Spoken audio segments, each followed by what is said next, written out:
કેમ છો મિત્રો? ફરી એક વખત સેલ્કી એકેડેમીમાં આપનું હાર્દિક સ્વાગત છે.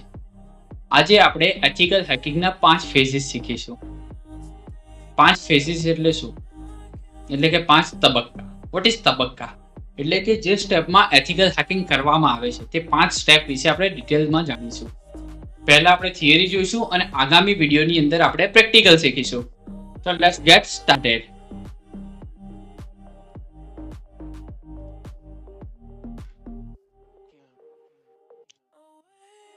ઓકે, તો 5 ફેઝ મેં તમને કહ્યા, તો શું 5 જ ફેઝની અંદર એથિકલ હેકિંગ થાય? તો એથિકલ હેકિંગને આ એક સ્ટાન્ડર્ડ ફોર્મેટ છે કે એક સ્ટાન્ડર્ડ સ્ટેપ્સ છે કે જે આપણે ફોલો કરીએ તો આપણને વધારે ઈઝી રહે કંઈ પણ આપણે ટાર્ગેટ સુધી પહોંચવા માટે.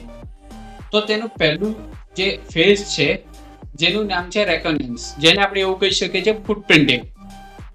કોઈ પણ ટાર્ગેટ હોય કે કંઈ પણ વસ્તુ, જેમ કે માની લો તમે કોઈ પણ જગ્યાએ એડમિશન લેવા જઈ રહ્યા છો, બરોબર છે.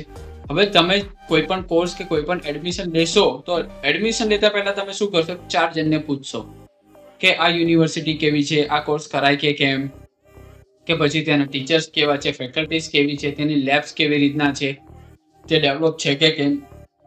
તેવી જ રીતે એથિકલ હેકિંગમાં આપણા જે કંઈ પણ ટાર્ગેટ છે આપણો, તે ટાર્ગેટને આપણે સૌથી પહેલા મેક્સિમમ ડિટેલ્સ કલેક્ટ કરીએ. હવે તમને ખબર હોય કે જેટલી વધારે આપણી પાસે ડિટેલ્સ હશે તેટલી આપણા માઇન્ડમાં ક્લેરિટી હશે, બરોબર છે. તેવી જ રીતના એથિકલ હેકિંગમાં કે કંઈ પણ આપણે વલ્નરેબિલિટી ફાઇન્ડ આઉટ કરવી છે કે ટાર્ગેટને આપણે કંઈ અટેક કરી રહ્યા છે, તો કોઈ પણ વસ્તુ આપણી જોડે જેટલી વધારે ડિટેલ્સ છે તેટલું જ આપણને રિઝલ્ટ સારું મળશે.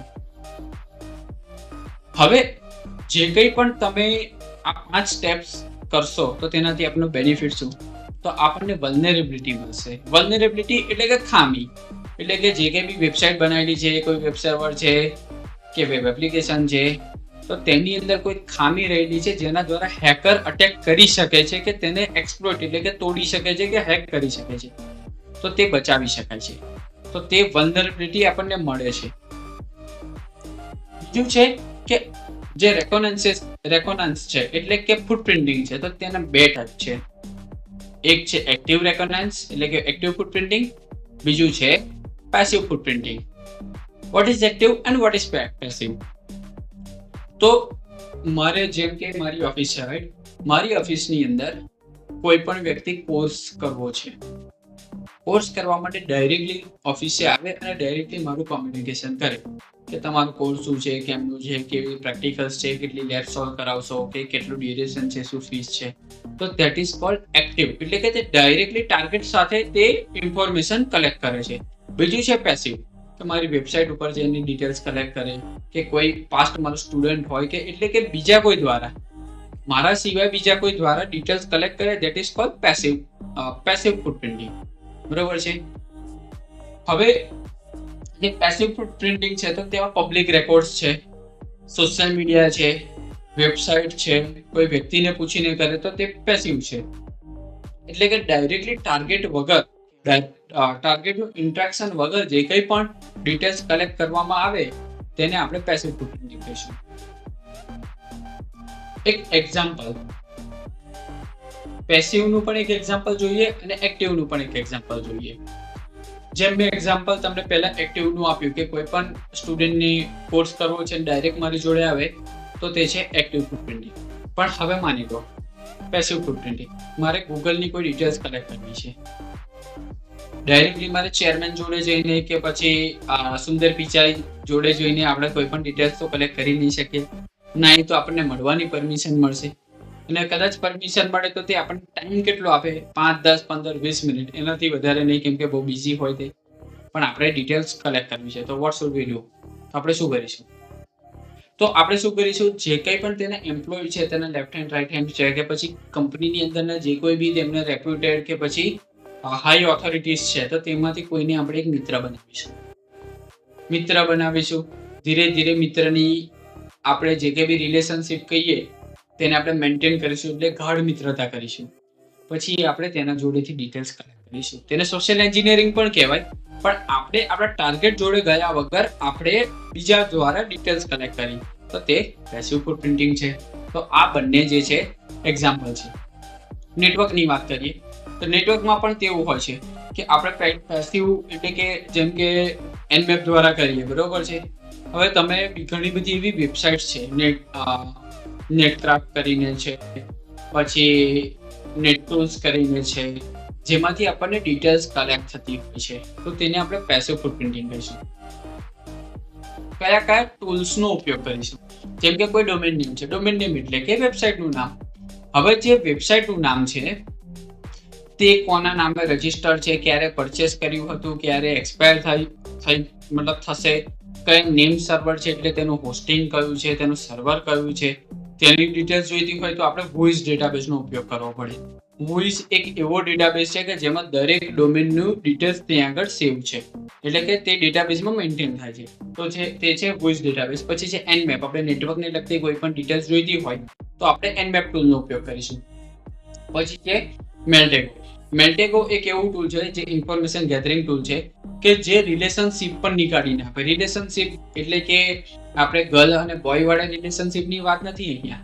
રિલેશનશિપ એટલે કોઈ ઈમેલ આઈડી છે તો તે ઈમેલ આઈડી ક્યાં ક્યાં કનેક્ટેડ છે, તેના IP શું છે, તેના ક્યાં ક્યાં યુઝ થયેલું છે, તે બધી ડિટેલ્સ આપણને Meltego ટૂલ દ્વારા મળશે. તે પણ આપણે આગળની વિડીયોમાં પ્રેક્ટિકલમાં શીખીશું. ઓકે, આ થયું ફેઝ 1 એટલે કે સ્ટેપ 1, જેને કહીશું ફૂટપ્રિન્ટિંગ. બીજું છે ફેઝ 2 સ્કેનિંગ. સ્કેનિંગ એટલે કે જે કોઈ પણ નેટવર્ક છે, માની લો કે મને આ નેટવર્કનું એક્સેસ મળી ગયું, તો આ નેટવર્કની અંદર કેટલી સિસ્ટમ ચાલુ છે, કે ઇન્ટરનેટ જોડે તો બધા કનેક્ટેડ છે, રાઈટ, પણ વાઈફાઈ સાથે કેટલા લોકો કનેક્ટેડ છે, તો તેને કહેવાય લાઈવ હોસ્ટ. હોસ્ટ એટલે આપણે એમ સમજી શકીએ કે ડિવાઇસ, બરોબર. તો કેટલા હોસ્ટ લાઈવ છે તે આપણે નેટવર્ક સ્કેનિંગથી આપણને ખ્યાલ આવે. જેમ કે Angry સ્કેનર છે, તો આપણે તે આગામી વિડીયોમાં જોઈશું કે કેવી રીતના તે પ્રેક્ટિકલી આપણે ચેક કરવું. તો આ છે આઈડેન્ટિફાઈ લાઈવ હોસ્ટ એટલે કે કેટલી સિસ્ટમ લાઈવ છે. બીજું છે identify open ports. Open port એટલે શું? 65535 TCP પોર્ટ આવેલા છે, 65535 UDP પોર્ટ આવેલા છે. What is port? જેમ કે આપણા ઘરમાં બારી હોય છે, ઘરમાં દરવાજો પણ હોય છે અને બારી પણ હોય છે, રાઈટ. બારી છે તેને આપણે કહી શકીશું પોર્ટ. પોર્ટ એટલે કે આપણી સિસ્ટમની અંદર જે કંઈ પણ સર્વિસીસ ચાલે છે તે કોઈ પણ એક બારીથી ચાલતી હશે. બારી એટલે કે સર્વિસ એટલે પોર્ટ, બરોબર છે. તો કેટલા પોર્ટ ઓપન છે એટલે કઈ કઈ સર્વિસીસ ચાલુ છે તે આપણને ખબર પડશે. અગર સર્વિસ ચાલુ છે તો તે કયા વર્ઝનથી ચાલુ છે, કે તેનું વર્ઝન કયું છે, તે આપણે નેક્સ્ટ સ્ટેપમાં જોઈશું. તો આમાં આવે છે આઈડેન્ટિફાઈ ઓપન પોર્ટ્સ, કે જેમ કે પોર્ટ 80 છે તે HTTP માટે છે, પોર્ટ 8443 છે તે HTTPS માટે છે. તો તે આપણને ખબર પડે કઈ કઈ સર્વિસીસ તેની સિસ્ટમમાં કે સર્વર પર ચાલુ છે. બીજું છે analysing running services. Port open હશે એટલે આપણને ખબર તો પડી જ જશે કે આટલી સર્વિસીસ તેમાં ચાલુ છે. બીજું છે ટાઈપ ઓફ સ્કેન. અહીંયા આગળ એક MRI રિપોર્ટનો ફોટો છે, MRI સ્કેન કરેલું છે, બરોબર છે. CT સ્કેન પણ હોય છે, સોનોગ્રાફી પણ હોય છે. આ તો હ્યુમન માટે છે, માણસ માટે છે. પ્રાણીઓમાં પણ થાય છે, તો શું સિસ્ટમ માટે નહીં હોય? તો સિસ્ટમ માટે પણ અલગ અલગ ટાઈપ હોય છે સ્કેનના, જેમ કે પોર્ટ સ્કેનિંગ છે, હોસ્ટ સ્કેનિંગ છે, વલ્નરેબિલિટી સ્કેનિંગ છે. તો આ બધા અલગ અલગ ટાઈપના સ્કેનિંગ છે. તો તે સ્કેનિંગથી આપણને ઘણી બધી ડિટેલ્સ મળતી હોય છે. તે આપણે સેકન્ડ ફેઝ એટલે કે સ્કેનિંગ ફેઝની અંદર આપણે કરીશું. અને બીજું છે એસેન્શિયલ સ્કેનિંગ ટૂલ. હવે કયા કયા ટૂલનો ઉપયોગ કરીએ? ઓકે, ઓપનવેસ છે, Nmap છે, પછી રશસ્કેન છે, નિસસ છે. આ બધા અલગ અલગ સ્કેનર છે, એક્યુનેટિક્સ છે. તો તે આપણે આ બધા ટૂલનો 1 by 1 આપણે ઉપયોગ કરીને પ્રેક્ટિકલ શીખીશું. તો આને કહેવાય scanning. Okay, exploitation technique. Exploitation technique એટલે એક્સપ્લોઇટ એટલે કે તોડવું. એટલે કે કોઈ પણ વલ્નરેબિલિટી આપણને મળી ગઈ તો હવે તેને તોડવી, કે તે કેટલા લેવલ સુધી આપણને હેક કરીને ડિટેલ્સ કે પ્રિવિલેજીસ એટલે કે અધિકારો. હવે તમે આ ગુજરાતી વર્ડ બોલ્યો એટલે તમને ઓર કન્ફ્યુઝન થાય કે અધિકારોની વાત શું આવે. ઓકે, સિમ્પલ ભાષામાં તમને સમજાવું. જેમ કે ફેસબુકમાં તમારું પણ અકાઉન્ટ છે ને મારું પણ અકાઉન્ટ છે. મારું અકાઉન્ટ એક યુઝર અકાઉન્ટ છે, તમારું અકાઉન્ટ પણ યુઝર અકાઉન્ટ છે. પણ તમારા અકાઉન્ટથી એટલે કે આપણા યુઝર અકાઉન્ટથી આપણે માર્ક ઝુકરબર્ગના અકાઉન્ટમાં જેટલા પણ પ્રિવિલેજીસ છે, એટલે કે તેની પાસે કદાચ માની લો કે એવો રાઇટ્સ હોય કે કોઈનું પણ અકાઉન્ટ તે ડિસેબલ કે ડિલીટ કરી શકે, જે તમારા દ્વારા તમારા અકાઉન્ટ દ્વારા કે મારા અકાઉન્ટ દ્વારા પોસિબલ નથી, પણ હું મારા અકાઉન્ટ દ્વારા માર્ક ઝુકરબર્ગના પ્રિવિલેજીસ લઈ લઉં અને એસ્કેલેટ કરી લઉં અને હું મારા જ અકાઉન્ટ દ્વારા વસ્તુ કરી શકું, તો તે કહી શકાય પ્રિવિલેજ એસ્કેલેશન. એટલે કે આપણે તેને હેક કર્યું. આપણી ભાષામાં વાત કરીએ તો આપણે એવું કહીએ કે આને હેક કર્યું કહેવાય, બરોબર છે. તો તે છે એક્સપ્લોઇટેશન. તો તેના માટેની બી ઘણી બધી વલ્નરેબિલિટી છે, જેમ કે XSS છે, SQL ઇન્જેક્શન છે, XML ઇન્જેક્શન છે, પછી કોડ ઇન્જેક્શન છે. તો આ બધી અલગ અલગ વલ્નરેબિલિટી છે, તે પણ આપણે શીખીશું કે જેમાં OWASP એક ઓર્ગેનાઇઝેશન છે કે જે વર્લ્ડની અંદર જે ટોપ 10 વલ્નરેબિલિટીઝ હોય, રિપોર્ટ થઈ હોય, તેનું લિસ્ટ આપે છે. તે વલ્નરેબિલિટીઝને આપણે એક્સપ્લોઇટ કરીએ કે તેને ટેસ્ટ કરીએ, તો ધેટ ઇઝ કોલ્ડ એક્સપ્લોઇટેશન. બીજું છે ગેઇનિંગ એક્સેસ. તમને વલ્નરેબિલિટી મળી ગઈ, તમે એને એક્સપ્લોઇટ પણ કરી લીધી, કે તમે એને તોડી પણ દીધી. હવે આવશે gaining access. What is gaining access? Gaining access એટલે કે જે પણ સિસ્ટમ છે તેની એક્સેસ મળી જાય આપણને. એક્સેસ મળી જાય એટલે કે તમે તમારી સિસ્ટમ વડે તે સિસ્ટમને તમે કંટ્રોલ કરી શકો. તો તમને શું લાગે આવું થઈ શકે? હા, બિલકુલ થઈ શકે. તેના માટે આપણે ઇન્ટરસેપ્ટર ટૂલ જેમ કે બગશૂટ છે, પછી જેમ કે વાઈફાઈ છે, તો વાઈફાઈ માટે આપણે એરક્રેક એનજી છે, એરમોન એનજી છે, તેવા બધા ટૂલ્સનો આપણે ઉપયોગ કરીશું અને આપણે શીખીશું કે કેવી રીતે આપણે એક્સેસને ગેઇન કરીએ. હવે તમે વાઈફાઈને હેક કર્યું હોય તો તમે કહી શકો કે વાઈફાઈનું એક્સેસ મળ્યું મને, એટલે કે તમે એક્સેસ ગેઇન કર્યું, રાઈટ? તે છે ગેઇનિંગ એક્સેસ. પછી આવે મેન્ટેનિંગ એક્સેસ. તમને એક્સેસ મળી ગયું, પણ માની લો તે સિસ્ટમ ફરી વખત બંધ થઈ અને ચાલુ થઈ ગયો, માઇટ બી તમને પાછું રિવર્સ કનેક્શન ના મળે, એટલે તમારું કનેક્શન ત્યાં બ્રોક થઈ જાય, એટલે કે તૂટી જાય, તો કોઈ મતલબ ના રહે ને, તમે કશું નહીં કરી શકો, બરોબર છે. તો જે એક્સેસ મળ્યું, આપણને એક્સેસ મળે એટલે આપણે નેક્સ્ટ પ્રોસેસ શું કરીશું? Maintain access. મેન્ટેન એક્સેસ એટલે કે જે એક્સેસ આપણને મળ્યું છે તે કદાચ સિસ્ટમ રિસ્ટાર્ટ થાય, કંઈ પણ થાય તો આપણી જોડે એક્સેસ રહે. તો તેના માટે પણ આપણે શું કરીએ? ઓન ગોઈંગ કંટ્રોલ, કે જે કંઈ બી વલ્નરેબિલિટીઝ છે આપણે ચેક કરતા રહીએ એની જોડે, અને આપણે વન બાય વન આપણે તેને એક્સપ્લોઇટ કરીને આપણું રેસિડેન્ટ તે પરસિસ્ટન્ટ રાખીએ, એટલે કે ત્યાં આગળ આપણને કનેક્શન મળ્યા રહે. બીજું છે બેકડોર. પહેલાના જમાનામાં શું થતું હતું તમને ખબર હશે કે એક ઘર હોય તો તેમાં આગળના દરવાજામાં પણ, મતલબ આગળ પણ એક દરવાજો હોય ને પાછળ પણ એક દરવાજો. હવે જ્યારે કોઈ પણ ખાવાના ટાઈમે, એટલે કે જમવાના ટાઈમે કોઈ મહેમાન આવે છે અને આપણે તો આપણા ઘર જેટલું જ બનાવ્યું હોય, તો તે વખતે શું થયું હોય કે પાછળના દરવાજે જઈને બીજા કોઈના ઘરેથી પણ જમવાનું લઈએ, એટલે કે બેકડોર, પાછળનો દરવાજો. તેવી રીતે આપણે સિસ્ટમની અંદર પણ બેકડોર બનાવીએ કે એક એવો દરવાજો કે એક એવો કોડ આપણે રાખીએ કે જેના દ્વારા આપણે અગેન રીએન્ટ્રી કરી શકીએ સિસ્ટમની અંદર. રીએન્ટ્રી કરી શકીશું તો આપણું કનેક્શન ફરી આપણને મળી જશે. That is called backdoors. User account તમે બેકડોર બી કરી નાખ્યો, પછી તમે એક યુઝર અકાઉન્ટ ક્રિએટ કરી દો કોઈ પણ નામે, બરોબર છે. એટલે કે આપણે એઝ અ લેજિટિમેટ યુઝર તરીકે આપણે કામ કરી શકીએ, કે કામ પરફોર્મ કરી શકીએ. That is called user accounts. બીજું છે rootkits. What is root? Root એટલે કે highest privileges we can say that. Okay, કે આપણે રૂટકીટ નું એક્સેસ, એટલે કે રૂટ એક્સેસ આપણને મળી જાય તો આપણે સિસ્ટમમાં કંઈ પણ મોડિફિકેશન કરવું હોય, કોઈ કોડ ચેન્જ કરવો હોય, કોઈ પ્રોગ્રામ ચેન્જ કરવો હોય, વી કેન ડુ ધેટ. જેમ કે કાલી લિનક્સની અંદર તમે sudo લખો તો તમારે રૂટ પરમિશન મળે, અને રૂટ તમે થઈ શકો તો તમે ઇન્સ્ટોલ કરી શકો, રિમૂવ કરી શકો, બરાબર છે.